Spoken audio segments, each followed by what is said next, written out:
Good evening, everyone. Can I get your attention, please? You can all keep eating and taking it easy. This is a laid-back type of session, but we do want to start, so I'm just going to have you all. Thank you. So welcome, everyone, to this is our informal kickoff of LicensingLive. My name is Arad-Allan. I head the marketing for Gemalto Software Monetization business unit, and we're very excited to have you here. For those of you who attend this event year on year, we usually just have a cocktail, but this year we decided to try something different. So it's going to be an informal session, so you can all continue eating, but we are going to have Wang come up on stage and present building new business models with the Internet of Things. This is the cocktail and the reception. And he is going to then invite three team members from the Gemalto IoT solution set. So Dave Madden from our data protection team, Oleg Pachkovets from our M2M team, and Todd Steele from our SM team. So without further ado, Ray, sorry, before I forget, there is this, there is a passport piece of paper that is available outside, and this invites you to the demo room that is across the hall. And as the days go by, tomorrow and the following day, you go see the demos, get a little stamp, and then we will be drawing prizes tomorrow and the day after, okay? So, and this other one about our app as well, so I'm going to say more about that tomorrow. Okay, Ray, over to you. Thanks very much. Hey, thanks a lot. I'll pop up. All right, who here is working on an IoT project? Raise your hands. All right, anyone making money on IoT? I'm kind of curious. Not yet. No, but there's a lot of money here. I'll show you exactly why.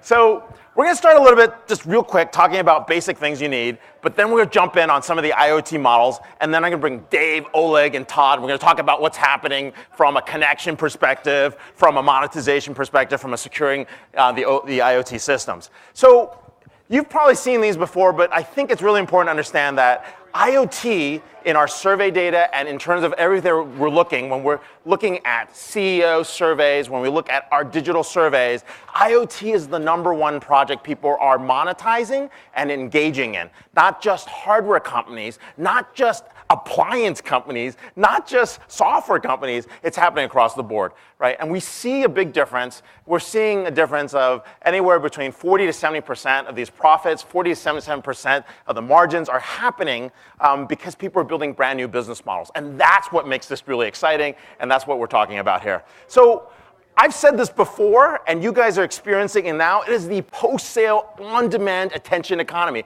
And what I mean by post-sale, it's everything after the sale is now where the value is, right? It's not just the product, it's the self-service, it's the installation, it's the field service, the maintenance, the warranty, all that stuff after you sell the product. The product is an excuse to monetize.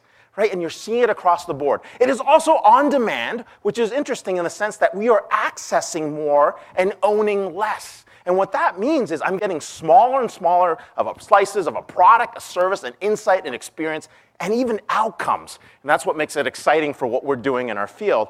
And then the last piece, it's an attention economy. And what I mean by this is if you're not saving me time, reducing the friction of a transaction, right, or capturing my attention, I'm not interested. Right? Loyalty is dead. Loyalty is completely dead because if something is more convenient, if something has more value, loyalty is dead. Loyalty is one attribute in the value equation, but it's not the only equation. And I think we're starting to see that across the board. So why is this important? Well, we are basically talking about business model transformation. Right? And this business model transformation is coming up from high. And that business model transformation is not just the business model. It's also a shift in terms of how we're engaging with customers, suppliers, employees, and even partners. And what I mean by that is you're seeing more and more direct-to-consumer starting to pop up. You're seeing more models where we're actually moving into P2P networks, and they're starting to happen right now.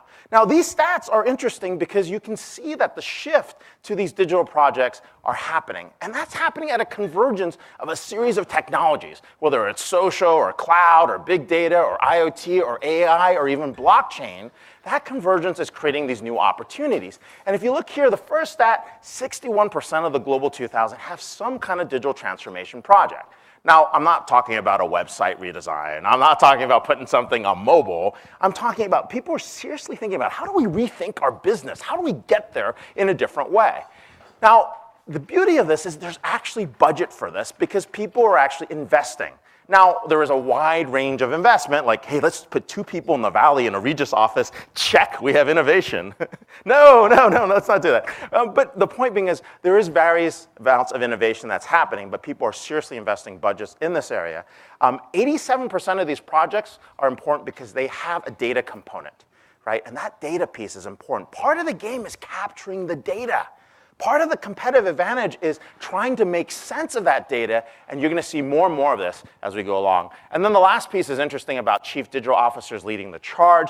Let me clarify that. There are chief digital officers that are kind of fluffy. They're like the marketing chief digital officers. They're doing digital marketing projects. There are chief digital officers that are doing marketing tech, which is a little bit more deep. But then there are chief digital officers that are really owning a P&L and creating brand new business models, right? And those are the types of folks that are driving some of this change. Now, the second part, you need data. I need tons of data. Every click, every connection, every conversation, every video, every scan. I want that data. I'm going to show you some examples why in a bit. But data is the foundation of all this, and we have to have that data. Now, notice the last stat here. That's the one that's the most important. 60% of mission-critical data is going to be accessed, not owned. It's at the edges. It's these devices, these sensors that are bringing back information. Sometimes it's in batch. Sometimes it's in near real time. Sometimes it's real time. Sometimes it's even predictive. And when we put all those together, we now have some context to actually be relevant. And when we're relevant, we earn the permission to engage. And you're going to see that become more and more important. Now, the goal here is not more data. We're tired of more data. It's a mess. We're trying to get to better decisions, and this is why we have this data decisions paradigm. We take the data we have, and we start by thinking, how do we align that to a business process? Procure to pay, incident to resolution, order to cash, hire to retire. And when we put those things together, we now have the ability to actually start mining for patterns. So we take data, it becomes information flows. Those information flows then get elevated to insights. Once we figure out those insights, we are going to figure out what actions we take. And that's the data decisions paradigm. Now, why is this important? Because IoT, we're monetizing that information and those insights. They're creating demand signals. They're creating basically ability of what products people like, what products people are going to get to next. And that's why we say that 20% of your revenue is going to be coming from these new sources. And that's how you get those business models. There are 3 types of this. The first one is just a little bit of data transforming your experience. So who uses Google Maps or Waze in this room? Right? Just a little bit of information can change your commute. It is really, really powerful. And so what we're trying to do is take enough information and insight to get there. The second piece, we're taking that information and we are brokering those insights. I want to know how much power you use, how much water you consume, how many patents you filed, how many employees, payrolls you put out. I also want to know which features were actually used, which features weren't used, why they weren't used, which bugs are actually in place, what happened, right? What security risks were invoked. All that information and insight, people are aggregating, selling, creating competitive benchmarks around, and that's a whole nother set. And then the third piece is really about creating brand new marketplaces for that data. Now, here's an example you may have seen from before. This is actually kind of fun, but whoever has this problem, you're waiting for a package, right? It's 3 p.m. You have to pick up the kids, you have to take another call, and you get the slip. Remember that slip? Sorry, we missed you. Anyone get this? It stinks. I think there's like a conspiracy. It only happens in residential after 3 p.m. That's when they deliver. They don't deliver any other time of the day, right? So imagine if I could actually find an app to track the driver with my package on Waze. Wouldn't that be great? So I missed them. I can run to the driver, give him my slip, and then he can swipe the barcode and give me my package, and I get it there. Wouldn't that be cool? Who'd pay $10 to do that? Who'd pay $10 if it was shoes? Now I got more takers. All right, but you get the idea. Just a little bit of insight creates a brand new business model, gives us the ability to think about how else we can monetize.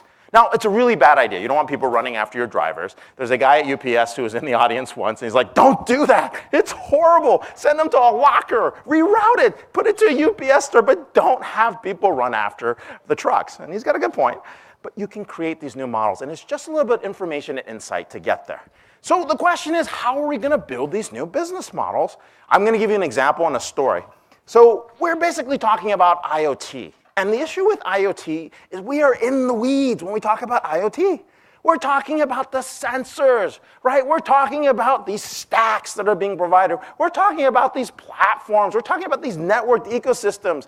Ultimately, when we think about all these areas of IoT, we've got to go back to the business models, right? We start with the business models because form follows function. And let me give you an example of, why is that slide there? Interesting. I'll move that slide back. Interesting. And I'll move it here. Let me start with an example here with the shower. So we had a client come to us and say, we're putting a sensor on a shower, and we're going to charge $1 a shower head per month. That's our IoT project. I know. It sounds stupid, doesn't it? But it's actually really interesting. So take a hotel like this, right? So there's 300 rooms in this hotel. Now, his idea is they sell to a lot of hotels. They're like less than $100 million. They're competing against the billion-dollar companies like Grohe, like Kohler, big companies.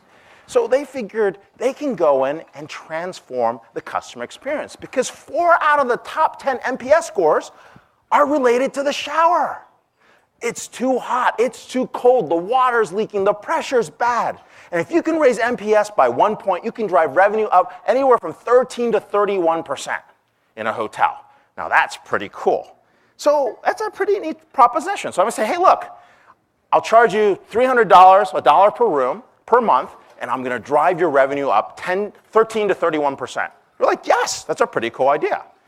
But a lot of hotels are a little bit hesitant. They're a smaller company. They're not ready to jump in. So we actually thought about another business model. We said, hey, let's give away the monitoring for free. So I'm going to give you free monitoring, drive your revenue up 13 to 31%, but I want your service contract. I'll take your service contract, keep the exact contract, same rates for 4 years, and I'll give you monitoring for free.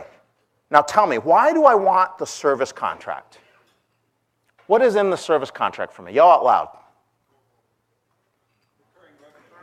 Service, yes. Recurring revenue, yes. What else? Data. Lots of data. I know when my competitors' products break. I know exactly how to build to the supply chain, to that breakage. I know how my products do. And in 4 years, not only do I just have their data, I've also switched out 1/3 of their parts. I now have the install base.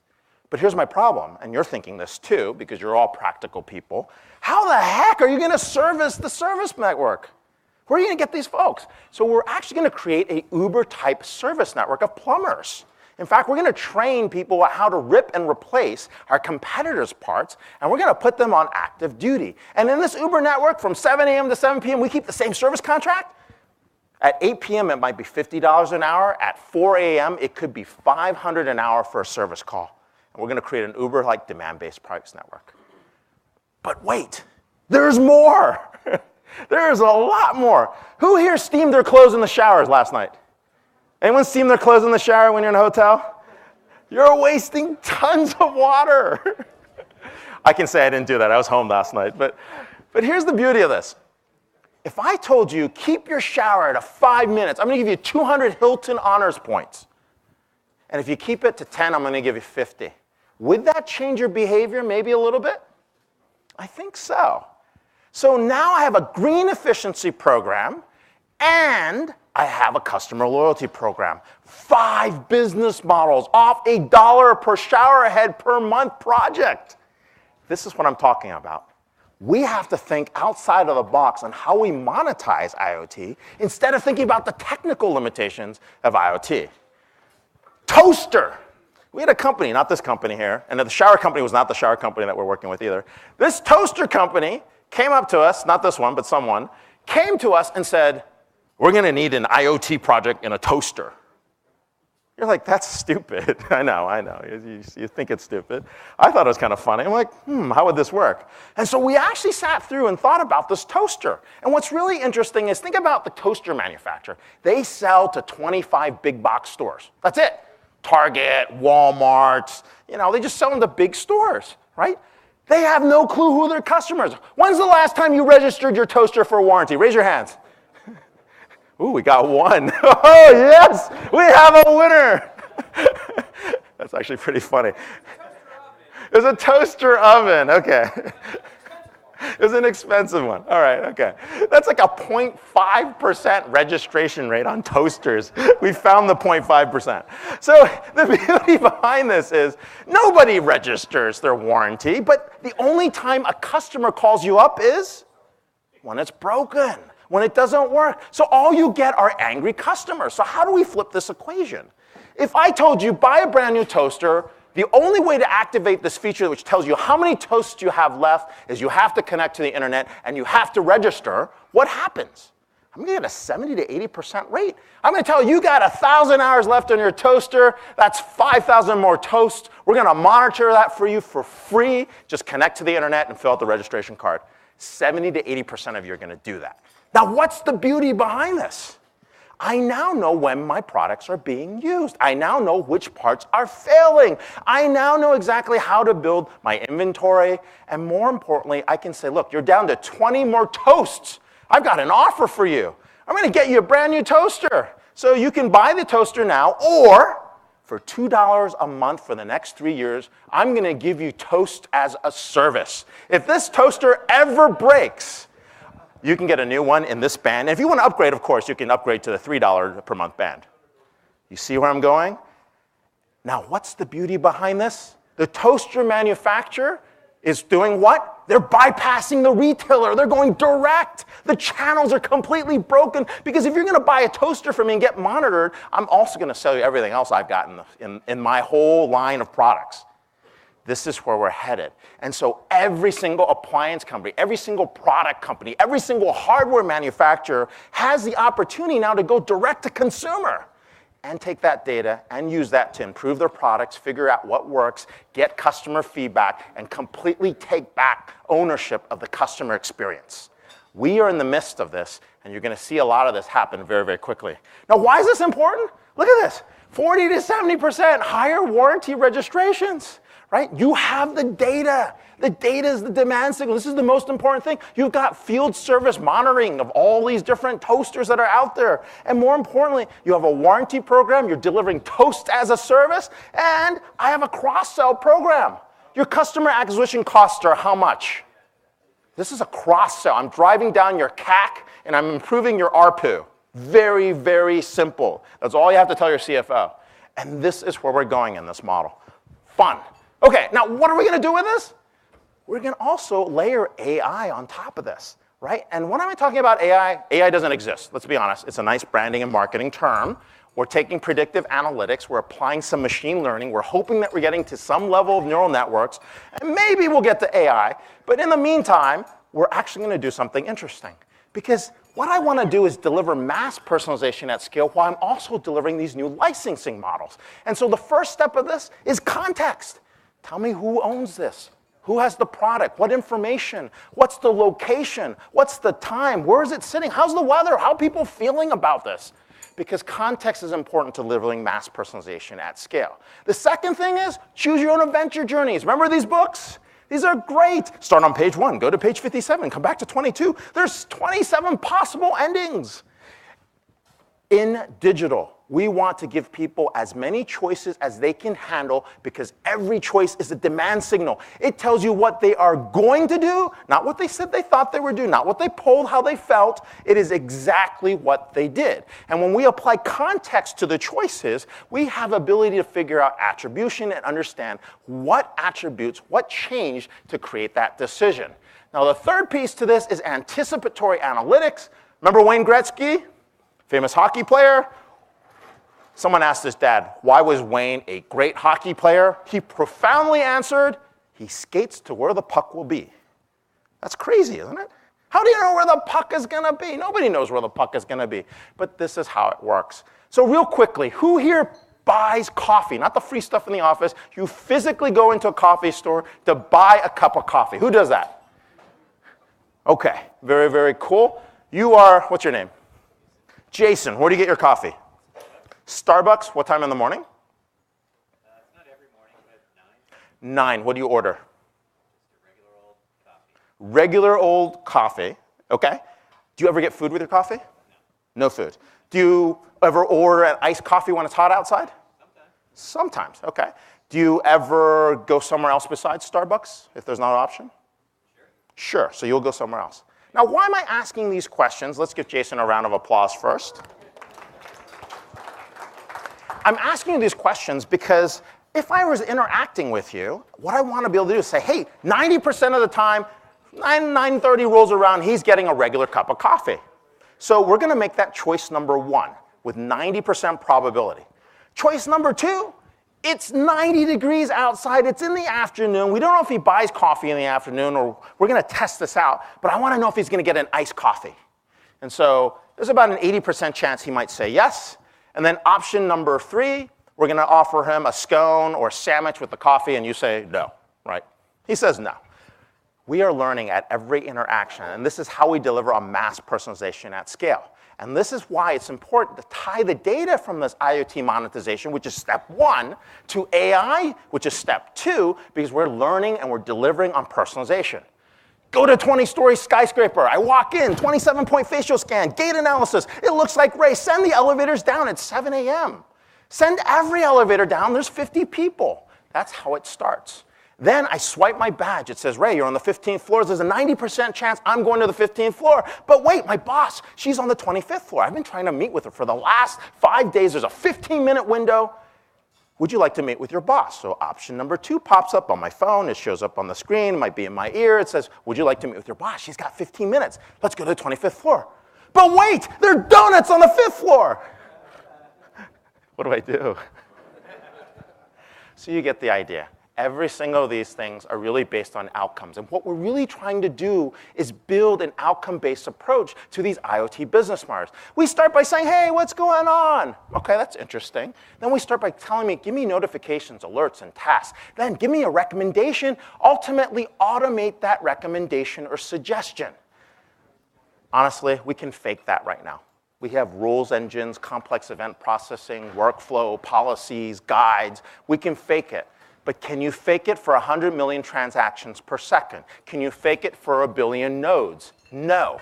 And this is where automation and AI is coming in place. We're going to automate. Ultimately, we want to do things and predict what are the next 3 things or 4 things that are going to happen. We want to prevent issues from happening. Are you allergic to any foods? Gluten, nuts, nothing? OK, my son's allergic to peanuts. If I was ever interacting with Starbucks, they would never, ever offer an item that would have nuts, or was in a nut-free environment, then maybe they'd offer it. But that's the point. We're trying to get the prevention, and then ultimately, situational awareness. Anybody here work for Samsung before I say something? 8 Sigma quality. 120 phones took $8 billion out of Samsung last year. Think about that. That's a lot of money for 120 phones that showed some issue of blowing up, OK? If that recall had gone from 8 weeks to 8 days, it would have been 800 million. If it gone from 8 days to 8 hours, it probably would have been 80 million. That's what we're trying to do when we talk about prevention on the supply chain. If you can actually figure this out early enough, you actually have a competitive advantage. Now, that being said, they had the best year ever. They've never made any more money than they have in the past. In fact, they did it, and their CEO went to jail. It's amazing, right? Their best quarter, their best year ever. Unbelievable. OK, so we'll take that out of the equation. So what are we doing here? We're ultimately delivering on this thing. This is the secret to every AI-driven smart service. We start with a little bit of what you know. We deliver an immersive experience. And we start thinking, hey, what is the context? What can we deliver in terms of the information in front of someone? How do we collaborate and share that information? What kind of channels do they go? Then what we do is we deliver a mass personalization at scale. We say, hey, let's take a guess to see what they're going to do. What are the catalysts that are there? And what choices can we offer? And then we finally do a value exchange. Sometimes it's money. Sometimes it's an agreement. Sometimes it's non-monetary. It's a pat on the back. It's a like. It's a favor. And when we put that together, we think about the cadence, and we try to figure out how often does that happen? Does that begin? Does that end? Where does it go? And then we start learning from that. This is a concept we'll be writing about in the next 3 months called infinite ambient orchestration. Infinite, no beginning or end. Ambient, happening in the background, very contextual, very smart and AI-driven. And orchestration because I am pulling together platforms, networks, information together to get to a result. And you're going to see more and more of this, and it's IoT-driven to get there. Now, real quick, who's heard of Bimodal IT? OK. I'm going to tell you it is the worst thing you can possibly do to make these projects work. You're going to have to take a different approach. Think about your organization. There are 3 types of teams. There's sustaining ops, that's 90% of your team. You give them everything they can be to be successful, to be faster, better, cheaper, and efficient. The second team is an incremental innovation team, and these are the experts from the sustaining ops teams. These guys know how to do things really well. They can give you a 10% gain, a 15% gain, maybe a 30% gain, and they're very well respected by the sustaining ops team. But when we throw an IoT project in there, some design thinking folks, people are thinking outside of the box. They're transformational folks. They don't color within the lines. These folks don't follow rules. They come in and everybody hates them, right? Our goal is to figure out how to help these 3 teams work with each other. And the rule is, if the sustaining ops team can't take what is proposed by the transformational team, you don't have a project. And that's why culture and governance are really important in how we get from concept to commercialization. So make sure the teams are working together. Don't pull off some team in the middle of nowhere and leave them in an island, because you will fail and fail very poorly. OK, so here comes the interesting point. How do we put this together? How do we actually think about how they connect? How do we secure what's happening? And how do we monetize? I want to bring on stage Dave, Oleg, and Ted. Please come on stage. Please give them a round of applause.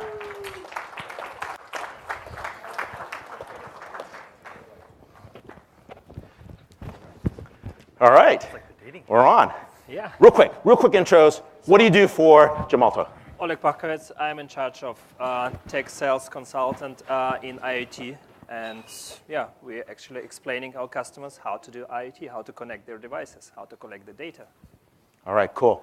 And I'm Todd Steele. I'm Director of Product Management for our Software Monetization Group, helping our customers to monetize IoT. All right, very cool. And lastly, Dave Madden. I'm focused on business development for the security side of Gemalto. How do we secure the data in all these devices? All right, Connect. What's important? What's the issue with Connect?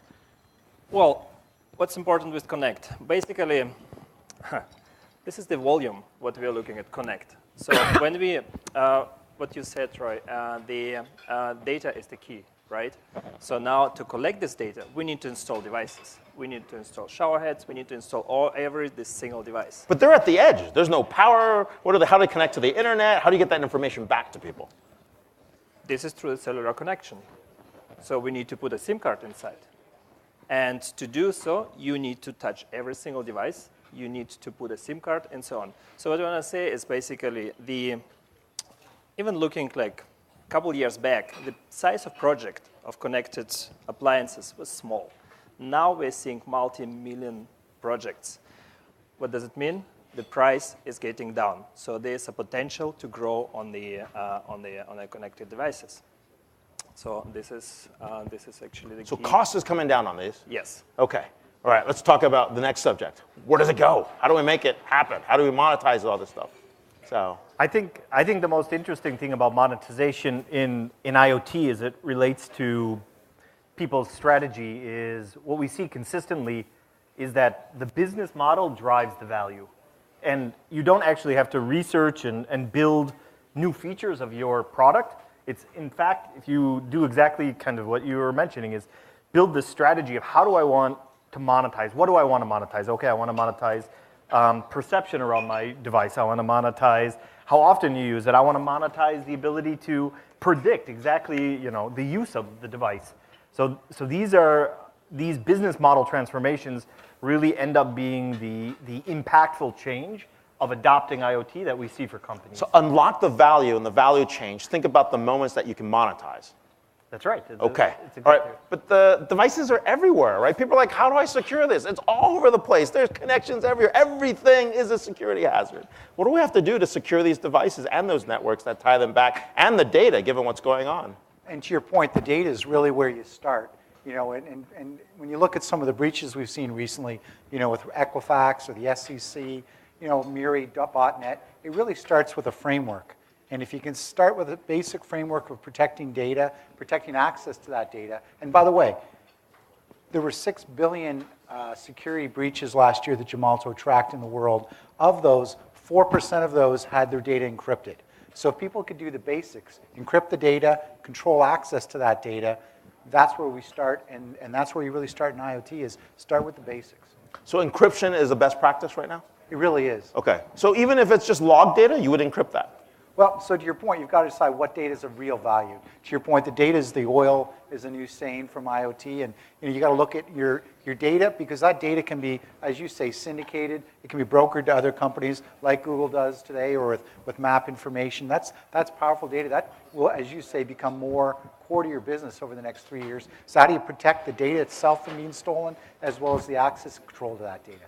Got it. Now, Ted, how are companies building new business models to grow revenue? What's happening in that space? How are they building new business models? So what we see is this, fundamentally there's a transition path that's very consistent, where typically a device vendor is selling something perpetually, to introduce new features, new value, they generally get a new model, and that model has to replace the old model. In IoT, what in actuality is happening is something that you had mentioned early on in the conversation of the device is the vehicle for a transaction, a relationship, but the device is no longer the value. In fact, it's the services, it's the data you're driving through that value, it's the subscription-based recurring businesses. So generally, we see this transition in a stepping stone of one, transitioning from a perpetual to a recurring-based, consumption-based type of business model. 2, adding software and services that interact and add extended value around the device. 3, capturing data, taking that data and purposing that data for sale, right? All these things are revenue adds that, again, you don't have to add new features. You don't have to develop anything new, anything competitively. Just the way you position and sell the product really adds and transforms your business. So when we connect all these devices and start to monetize against things, are there certain best practices we should think about? Are there issues that we have to worry that might affect future monetization that we might know of? Right. And this is basically what we're learning nowadays. And now we see, like, actually the biggest problem what I see is the evolution of all that. So when you look at all the components that involved in an IoT solution, those all components need to evolve kind of on the same level. So like if the carrier deploys a new network, low power network, then you need the devices that support this network. Otherwise, there's no revenue for carrier. There will be no progress. So what you want to say is basically that the biggest challenge here is the evolution, is the match of the evolution of different components on the IT infrastructure. But it's really hard, right? I mean, if we think about Moore's law, everything has improved except for network bandwidth and battery life. Yep. It's where the trend is going, where we want to see a device sitting somewhere middle of nowhere and last for 10 years, 15 years with one battery charge. And Can we do it? We're close. We're close? Yeah. Okay, all right. So We're close. But okay, and you said earlier, right, Dave, about all those attacks that are happening, all the attacks that are happening in a security perspective. Is there certain things that people are doing from a security point of view, not just encrypting the data piece, which you said earlier, that they can do to kind of prevent the hacking? Because if you take something like utilities, right? My PG&E smart meter out here talks to every other meter. Right? They carry data and propagates it across, right? Because they are afraid that if there's a miss on a connect, they can actually carry that information. What do people do around that? Is there something special that people are using to secure this information? Great question. I mean, one of the things that Department of Homeland Security in the US came out with, as well as NIST, which is the US standards body, along with some of the European regulators like the GSMA on the connectivity side, they've come up with what's called security frameworks or best practices as a starting point. And a lot of people say, well, where's the government on this? Sure, they've got a best practice. Why isn't IoT regulated? Well, the challenge with that is it's an emerging market, emerging technology. It's difficult to regulate something where you're not sure where the end point is. So right now they're focused on best practices, getting these frameworks out there to secure data. By the way, using things, as you say, whether it's in energy, in automobile, in manufacturing, things we've done for years in government, in financial space, and leverage some of those best practices in the IoT world. Got it. Well, that makes a lot of sense. So going back to the monetization conversation, we see lots of really small devices on the edge, right? They're sitting there, very, very small devices. Are they monetizable? What do people do with these things? Well, I think one of the most exciting parts, I've been with the company in the software monetization industry about 15 years, and one of the most exciting things about Gemalto is the fact that we have this connect, secure, monetize, different legs of how you actually start implementing it. And so to gain the visibility, exactly what Oleg was saying, of more and more millions and millions of devices are being built. So we had this visibility very early on because we're selling through a different, the connectivity problem. And so we had the foresight to understand in the software monetization group, you know what? There actually isn't a commercial licensing system built for things as small as sensors. So let's go build that. Let's go introduce that. So you can get down to the sensor level of monetize? Yeah, absolutely, down to the microprocessor level. So not the device. You're down at the CPU level. Absolutely. We've built a custom licensing solution platform exactly for very restricted environments. Okay, so he can start monetizing really, really small devices, but it's really expensive to deploy all these devices. What can you do to drive down that cost structure? Yeah, absolutely. This is a valid question. When you want to deploy like millions of devices, what do? So first thing you do, you reduce your SKU to reduce the SKU management. And the second thing, you just apply technology, like profile management for the SIM card, so you can apply different profiles in different countries. And this is what also offered by Gemalto.